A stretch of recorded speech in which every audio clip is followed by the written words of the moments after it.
I pulled up to the red light on Meridian Street, and that's when I saw him. My son. My 34-year-old son, Daniel, standing on the corner with a cardboard sign. He wasn't alone. He had his little girl with him, my granddaughter, Lily, 4 years old, her hair unbrushed, her sneakers on the wrong feet. She was holding his hand and leaning into his leg like she was cold, even though it was September and still warm in Indianapolis. I almost drove past. I almost convinced myself it wasn't him. But then he turned his head, and I saw his face. I rolled down the window. I couldn't speak. I just said, "Get in the car." He looked at me the way a man looks when he's been broken so completely that even being rescued feels like something he doesn't deserve. He picked Lily up without a word. She saw me and said, "Grandpa." Just that. One word. And something in my chest cracked open right there at that red light on Meridian Street. I want to go back. I want to explain how we got to that corner, because none of this happened overnight. These things never do. They creep in slowly, dressed up as love, and by the time you recognize them for what they are, everything you built for your child is already gone. My name is Robert. I'm 67 years old. I spent 31 years working in commercial construction, project management, contracts, deadlines, budgets. I know how to read paperwork. I know when something doesn't add up. That skill saved my son's life. But I'm getting ahead of myself. Daniel was always the careful one. His older sister took risks, traveled, changed careers 3 times before she was 30. Daniel was different. He saved money from his first job at 16. He studied civil engineering at Purdue. He bought his first car used, paid cash, drove it for 9 years. When he came to me at 28 and said he wanted to buy a condo in Broad Ripple, I helped him, not because he needed the money, he had enough, but because I knew real estate, and I wanted to make sure nobody took advantage of him. We found a good place. 2 bedrooms, updated kitchen, a little balcony that looked out over a parking lot but felt like a patio if you put a plant on it. We went over the contract together. I made sure the title was clean, the inspection was thorough, and the mortgage was in his name alone. He moved in the following spring. He met Vanessa about a year later. I want to be fair about Vanessa. In the beginning, she was charming. She was a paralegal at a firm downtown, which impressed me. She understood legal language. She seemed organized. She talked about her career goals. She was attentive to Daniel in a way that made me think she genuinely cared about him. They dated for 2 years before he proposed. I didn't push him either way. He was 31. He was an adult. It wasn't my place. The wedding was small, which I appreciated. About 60 people. Vanessa's brother, Marcus, was the best man. I remember thinking he gave a strange toast. It was mostly jokes about how Daniel had better keep Vanessa happy, or else. Everyone laughed. I smiled and sipped my champagne and filed it away somewhere in the back of my mind. The first year of their marriage seemed fine. Daniel was promoted at his firm. They went to Costa Rica for their anniversary. Vanessa got a raise. From the outside, everything looked the way young marriages are supposed to look. Then Lily was born. Something shifted after that, though I didn't understand it fully until much later. Vanessa went back to work at 8 weeks. That was her choice, and I respected it. But Marcus started coming around, more helping with childcare, he said. He was between jobs. He'd watch Lily in the mornings while Vanessa worked and Daniel was on site. It seemed like a reasonable arrangement. It wasn't. Daniel called me one Sunday about 18 months after Lily was born. He said he'd come home from a job in Terre Haute. He'd been out there 3 days overseeing a concrete pour and found that the joint savings account had been drained, $42,000. Gone. He thought it was a bank error. He called the bank. It wasn't an error. Vanessa had made 3 transfers over 6 days while he was out of town. The account was empty. When he confronted her, she said they needed it. She said Marcus had gotten into serious debt gambling, it turned out, and that his creditors were threatening the family. She said she had meant to tell Daniel, but she was scared. She cried. She apologized. She promised to pay it back. Daniel told me all of this on that Sunday phone call. His voice was flat and measured, the way he gets when he's trying very hard to stay in control of himself. I asked him what he wanted to do. He said he didn't know. He said he still loved her. He said Lily needed both parents. I told him I understood. I told him to watch carefully. I should have said more. I've thought about that call many times since then. He watched. But so did Marcus. Over the next 6 months, Daniel noticed things. Small things first. A credit card bill he didn't recognize. A refinancing document that arrived in the mail with both their names on it. A change to their shared online banking password that Vanessa said was because of a security alert. He asked questions. She had answers. The answers were always just plausible enough. Then Daniel had his accident. It wasn't serious, as accidents go. He was on a job site in late March when a section of scaffolding came loose. He fell about 8 feet, landed badly, broke 2 ribs in his left wrist, and hit his head hard enough to be kept overnight for observation. He was in Methodist Hospital for 4 days in total, 2 in the ICU for monitoring, 2 in a regular room while they confirmed there was no significant neurological damage. I drove up from my place in Bloomington the morning after it happened. I sat with him. He was groggy the first day, clearer by the second, frustrated by the third. Vanessa came and went. Marcus came with her one afternoon, which I thought was strange, not wrong exactly, just strange. He stayed in the hallway mostly. He didn't come into the room. By the time Daniel was discharged on a Thursday, he seemed like himself again, tired, sore, but present and sharp. He was relieved to be going home. He talked about Lily the whole drive. He couldn't wait to see her. I dropped him at his building and offered to come up. He said no, he was fine. He just needed to sleep in his own bed. He hugged me in the parking lot, carefully because of the ribs, and went inside. He called me 40 minutes later. The locks had been changed. His key didn't work. He rang the bell. No one answered. He called Vanessa's phone. It went to voicemail. He stood in the hallway of his own building, still wearing the hospital discharge bracelet on his wrist, and called me. I told him to sit down somewhere and not move. I got back in my car. When I arrived, he was sitting in the lobby on a bench near the mailboxes. He had his discharge paperwork and the clothes on his back. Nothing else. His wallet, his work phone, his personal phone, those were in his jacket pocket, which was the only reason he had them. Everything else, his clothes, his tools, his laptop, the hard drives with 7 years of project documentation was inside that condo. I sat next to him on that bench. He didn't look at me. He just stared at the elevator doors. She emptied the account again, he said. I checked on my phone. The checking account, the one I use for bills. There's $11 in it. What about your work account? I asked. Direct deposit goes into the joint account. She has access to that too. I didn't say anything for a moment. I asked him if there was anything valuable inside the condo that wasn't easily moved. Documents, original contracts, anything like that. He looked at me for the first time. The filing cabinet in the second bedroom, he said. The deed to the condo. My employment contract. The original mortgage paperwork. Is the cabinet locked? Yes. But she has a key to it. I gave her 1 year ago. I told him we were going to a hotel. I told him not to call Vanessa again, not to text her, not to post anything on social media. He looked at me like I was being dramatic. I told him to trust me. We drove to a Marriott on the north side. I paid cash at the desk, which surprised the young woman checking us in. I didn't care. I got us a room with 2 beds. I ordered food from the hotel restaurant. Daniel ate half of a sandwich and fell asleep sitting up. I stayed awake. I've been in enough contract disputes over 30 years to know when someone has been setting something up in advance. The timing was too precise. The changed locks, the drained accounts, all of this happened while Daniel was in the hospital, when she knew he was physically limited and hadn't been home in 4 days. She had a window, and she used it. The question was whether she had thought further ahead than that, whether there was more. In the morning, I called my attorney. His name is Gerald, and I've used him for business matters for 20 years. He's not a family lawyer, but he knew who to recommend, a woman named Patricia Holt, who had handled some of the most complex asset recovery cases in central Indiana. I called her at 8:30. She called me back at 9. By 10, Daniel and I were on a video call with her from the hotel room. She listened without interrupting.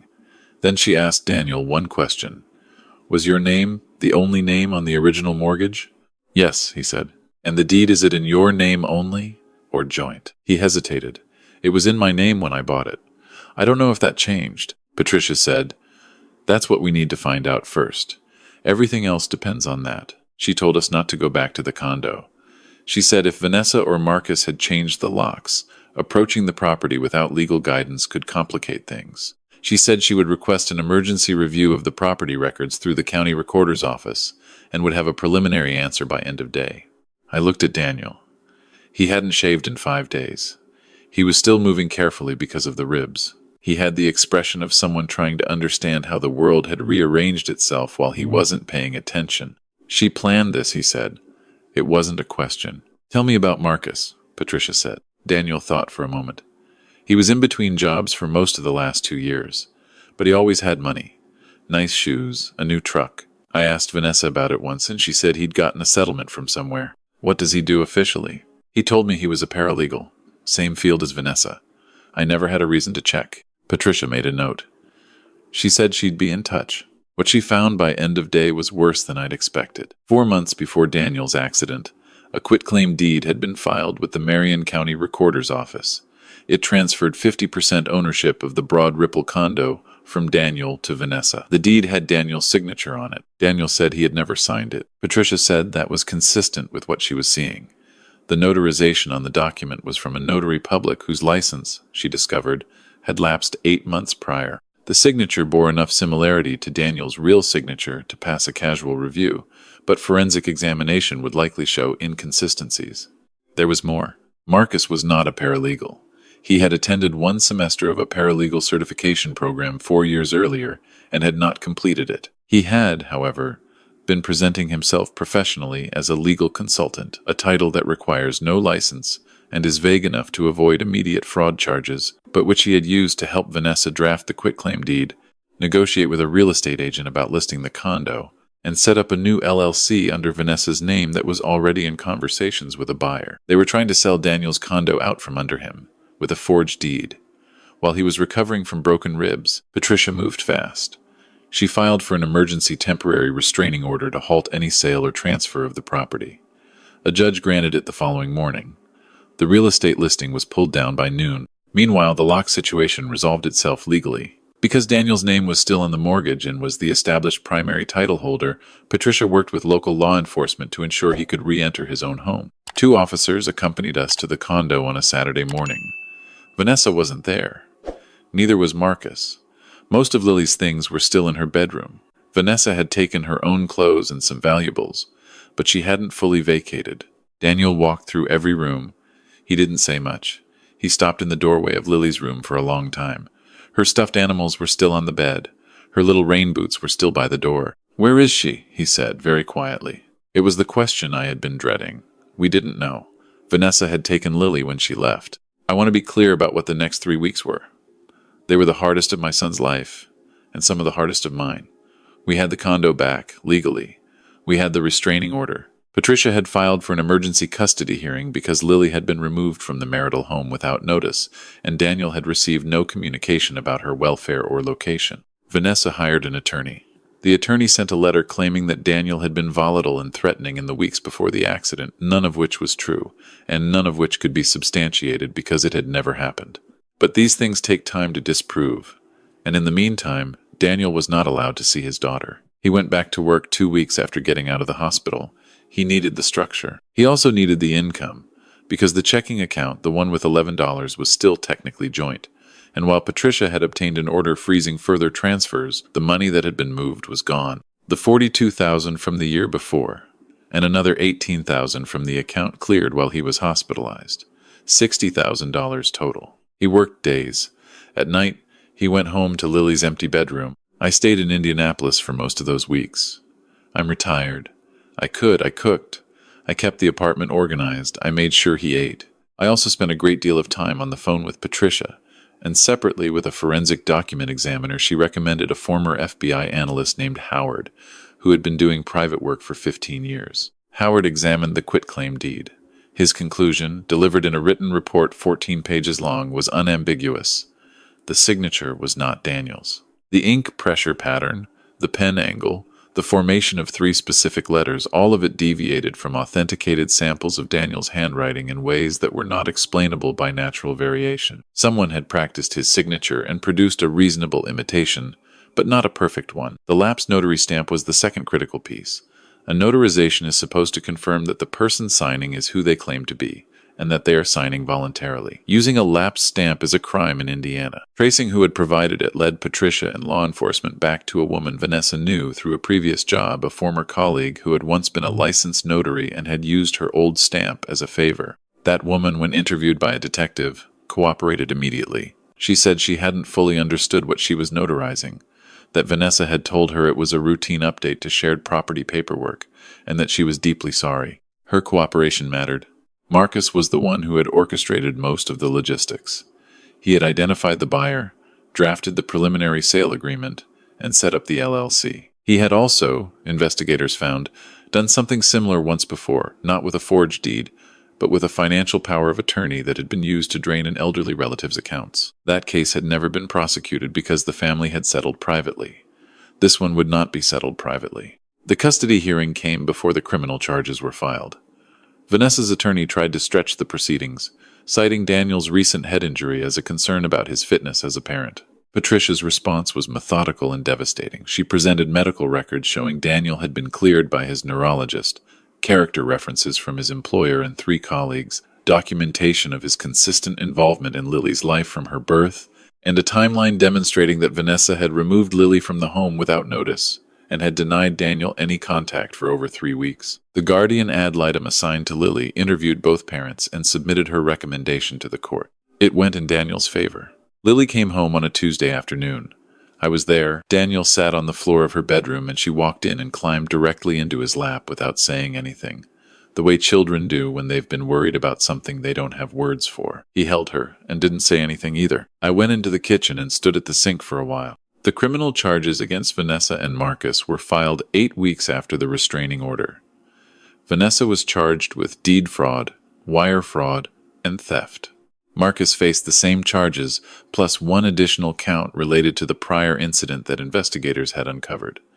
The notary accepted a plea arrangement that involved surrender of her credentials and community service. Vanessa's attorney negotiated. There were conversations about restitution. The $60,000 that had been transferred, most of it was recoverable. Vanessa had not had time to spend it all. Much of it had gone to pay Marcus's debts, which was its own legal problem for him. The court ordered full restitution as a condition of any plea consideration. In the end, Vanessa pleaded guilty to 2 counts. She received a suspended sentence with 5 years of supervised probation, mandatory financial counseling, and full restitution. Her brother Marcus went to trial. The jury deliberated for 1 afternoon. He was convicted on all counts and sentenced to 3.5 years. The condo is Daniel's again, cleanly and without question. The forged deed was voided by the court. The LLC Vanessa had created was dissolved. The real estate transaction that had nearly gone through was stopped entirely, and the prospective buyer, who turned out to have had no knowledge of the fraud, was notified and released from any obligation. Daniel has primary physical custody of Lily. Vanessa has scheduled visitation, supervised for the first year at a family services center, with a review after 12 months. The terms were set by the court. Daniel didn't ask for more than what was fair for Lily. That's the kind of man he is. It's been about 8 months now since that red light on Meridian Street. I go up to Indianapolis most weekends. Lily has started calling Friday nights grandpa nights because I usually arrive in time for dinner. She's started kindergarten. She carries a backpack almost as big as she is, and she takes it very seriously. Daniel is doing well. He got a significant project in the spring, a school renovation in Carmel, and his team has been expanded. He doesn't talk much about what happened. He's not the kind of person who dwells. But sometimes when I'm leaving on a Sunday evening, he'll walk me to my car, and he'll stand there in the parking lot for a moment before I go, and I can tell he's still processing something, still measuring the distance between where things were and where they are now. I don't push him. I just tell him I'll see him Friday. I think about what I could have done differently, whether I should have looked more carefully at Marcus from the beginning, whether I should have been more direct with Daniel after the first account was drained, whether I should have asked harder questions during those hospital days when something felt off but I couldn't name it. I don't have clean answers to those questions. What I know is this: when your child is in trouble, you don't wait for a perfect plan. You get back in the car. You show up. You make the calls you know how to make, and you find the people who can make the ones you can't. I also know that documents matter. Signatures matter. The name on a deed matters. All of those things I spent 30 years learning in conference rooms and on job sites, they mattered in a way I never expected them to. Sitting in a hotel room on the north side of Indianapolis with my son in the other bed, trying to figure out how someone could sign away what wasn't theirs to sign. The answer, of course, is that she counted on him being too hurt to fight back. She didn't count on me. If you've ever had to step in and protect someone you love, a child, a parent, a friend, when they couldn't protect themselves, then you already know that there's no playbook for it. You're just doing what needs to be done. One thing at a time. One phone call at a time. One morning at a time. And when it's over, and they're safe, and things are quiet again, that's when it hits you. How close it came. How easily it could have gone the other way. I thank God for the red light. I thank God I looked to my right. Have you ever had to fight for someone you love when they couldn't fight for themselves? I'd like to know. Leave a comment and tell me where you're watching from. It means more than you might think, knowing someone out there is listening.